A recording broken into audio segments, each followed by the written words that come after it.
Bhanjanagar police पक्षरु साधारण निर्वाचन को नहीं प्रस्तुति आरंभ होईछि। सोमवार संध्यारे भंजनगर निर्वाचन मंडली रे आईन श्रृंखला व्यवस्था किपरि ठीक रहिबो और निर्वाचन किपरि सठिक भावे सरिबो से नहीं भंजनगर पुलिस द्वारा फ्लैग मार्च भंजनगर सहर में करा जायछि। ए फ्लैग मार्च रे भंजनगर उपखंड आरक्षी अधिकारी सुजित कुमार नायक, थाना अधिकारी कुमार मुदुली सहित बहु पुलिस अधिकारी जोग देइथिले।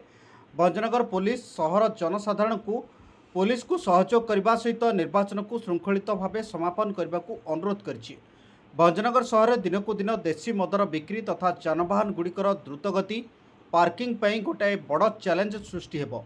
प्रचार पई आवश्यक थिबा स्थान साउंड और जानवाहन गुड़ी प्रार्थी को अनुमति नेबा बाध्यतामूलक करा जायछि। सेपरि संवेदनशील और अति संवेदनशील बूथ मानकरे पुलिस सुरक्षा व्यवस्था कड़ाकड़ी रहिबो बोली सूचना मिली। भंजनगर पुरुषोत्तम महापात्र रिपोर्ट, तेज ओडिशा।